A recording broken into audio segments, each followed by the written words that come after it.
Man, so Phantom is in the green today, up almost 2%.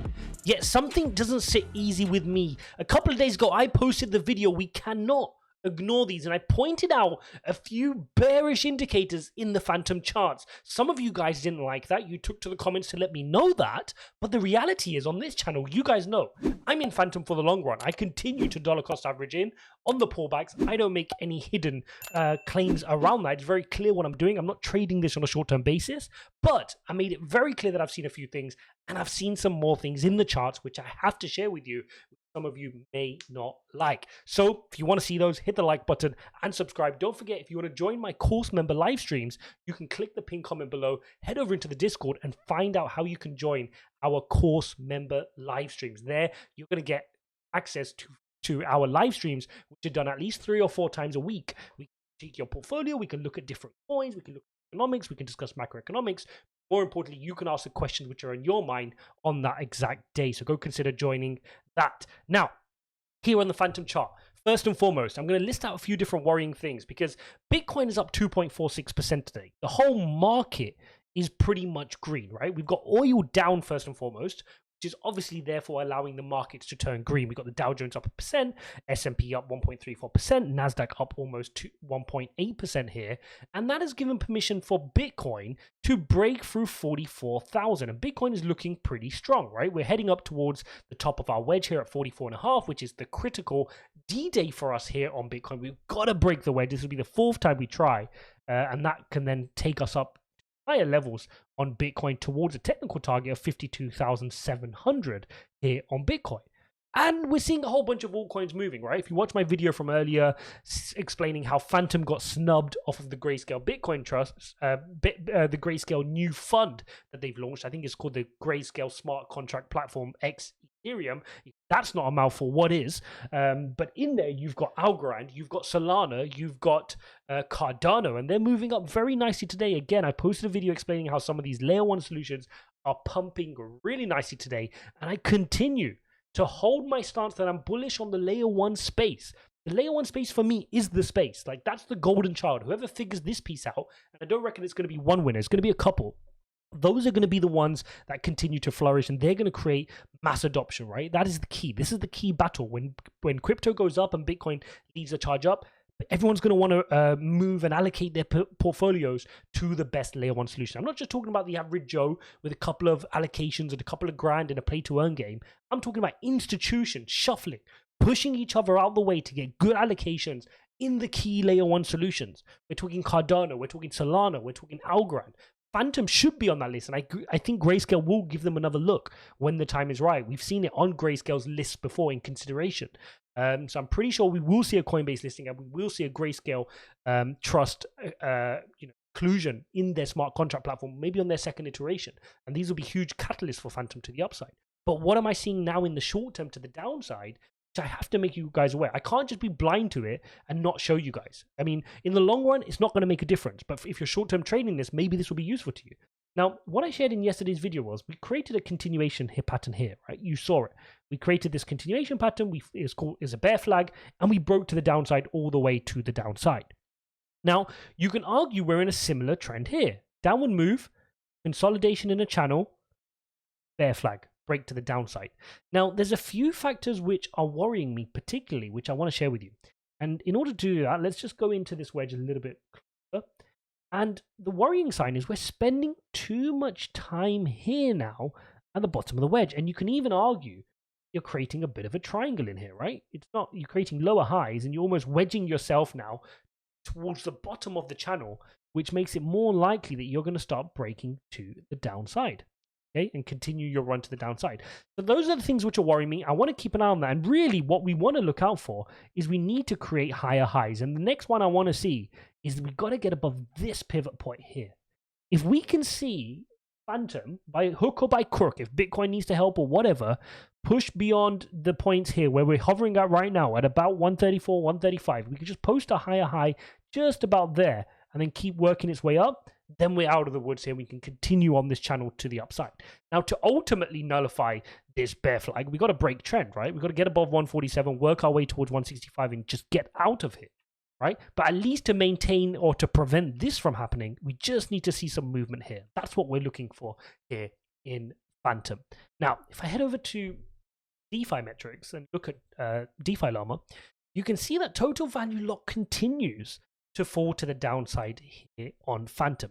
Now, initially we understood it, right? We were like, okay, fine, Andre Cronje left, we expect some kind of leakage in DeFi, but what's the cause for all of this? What's going on? And particularly when other key layer one solution, Bitcoin's pumping, you know, you should be seeing more money flowing in. You got the 7-day change on Ethereum up 7%. You've got Luna moving at 7%, Binance Chain moving at 7%, Solana 4%, Tron up almost 5%, Matic moving 8%. What's going on with Phantom? But you've got to be careful. You've got to drill in and actually look at what's going on. And when you actually look at what's going on, there's a few projects here, and particularly two I can point out, which are really having the impact. And that is your Solid Exchange and your Solidex. And these are the two linked to this same project, which has fallen like 40% today on Solidly Exchange. Again, due to there just not being a clear handover from Andre Cronje. So this continues to be collateral damage from Andre. It doesn't affect the wider protocol. We've made numerous videos explaining this. Go watch them if you're unsure. Yes, if you're in Solid Swap, it's gonna hurt, right? If you're invested in that's a hard pill to take. And this is why on this channel you will not see me talking about these really low cap projects. These are really small cap projects, right? Even Phantom in itself, it's a bit risky for me to be talking about Phantom, right? Because people can consider it's a 3 billion market cap layer one solution. It's quite small compared to a Cardano or Ethereum or Solana. Like, you can guarantee they're going to be there. Phantom is fairly small in its size for a layer one solution, but these projects beneath them, Beethoven's, the Screams, the Geist Finance, Boo, if you're investing in them, please make sure it's a tiny percentage of your portfolio. To put this into context, if you've got a portfolio of which a substantial amount needs to be Bitcoin, then a part of that portfolio is going to be layer one solution, and a part of that is going to be Phantom, and then in a part of that is going to be your Phantom ecosystem plays. Right, so it really should, if you were having anything in Solidly or Scream or any of these kinds of projects, or Solidex, which were affected by Andre Cronje. Scream wasn't affected, which is good, but we're still, so we're only down 3% for probably other reasons, then you shouldn't be hit too bad. And this is why you won't see me talking about these high risk market cap plays here on Phantom. Now, let's get out of some doom and gloom. Let's look at some of the positives, because as you guys know, I'm looking for pullbacks to buy. And if this bear flag plays out, I'm going to continue to buy as it starts to fall back down towards $1, if it does. If it doesn't, and Bitcoin can continue its charge through 44.5, break the wedge and start working towards 52,500, then this is going to look good. Then we're going to see Phantom start playing this scenario out, where we can start heading to 147 and 165. Now, what are the important points about that? Well, if we get to 165, we would start getting a close above our EMA ribbon, and that is where the situation can start changing. We can start to see a flipping of our EMA ribbon. We can start turning bullish. We can get back above our 200-day moving average, and then we can start expecting to see big moves to the upside in more of a bull market. That's when we can start to see the big moves to the upside. Whenever you flip your EMA ribbon, you can see big exponential moves to the upside. So for now, I'm not buying. I continue to hold. I'm happy in this pattern. I just don't want to see us fall out from the bottom of this pattern. So I'll continue to monitor it here. If you're trading this on the short term, that's what you're looking out for. You're looking out for this being a little bear trap to the downside, okay? That's what we're going to keep an eye, a bear flag, sorry, to the downside. So there you have it, guys. There is an update on Phantom. That's what we're seeing. Yes, they got snubbed by Grayscale, which may be affecting some of the price too, with a few people upset that it's not on Grayscale. But again, in the long run, this is what's going to make Phantom desirable.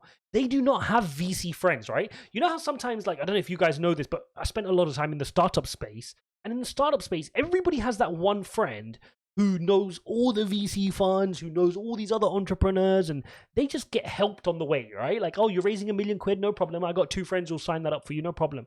And then you get that other kid who's just working away in his basement, working, no free checks, doesn't really know anybody, can't get a hit, can't get a freebie or raise any funds, but he's working on something magical. That's what we're seeing here with Phantom. They're not the Solana. They're not Cardano with a Charles Hodgkinson. Not any of these projects which, just have it a bit more easier in terms of the community, and having VC backing and opening doors. And that's why we probably still haven't seen a Coinbase listing. Let's be honest, right? When ApeCoin can launch on day one with a Coinbase listing, we know it's not to do with hitting metrics or being a certain type of coin or having a certain market cap. That's a load of rubbish, because if Shiba can get on Coinbase or these other coins can get on Coinbase, then so can Phantom. So it's about opening doors. And we know Phantom has had a difficult case with doing that. That's also one of the reasons we've not seen it in any grayscale funds. But hopefully the tide will change. They'll start to take Phantom seriously with time. And then we're going to get the benefit of buying it when nobody else believed in it. And the risk to reward profile for me is an absolute no-brainer. And speaking of risk to reward profile, if you haven't watched my video explaining how out of sync the TVL metric to market cap ratio is on Phantom, you need to go check that video out. I'm going to link it up here roughly when the video ends on the end card. Make sure you go check that out. As always, hit up the like button. Don't forget to subscribe if you want to join our paid course member live streams, where you get access to me in live streams 3 to 4 times a week. Make sure you click the link in the Discord, head over into there, become a member, and join those live streams where you can critique your portfolio. You can ask me questions. We can discuss a whole bunch of great things in there.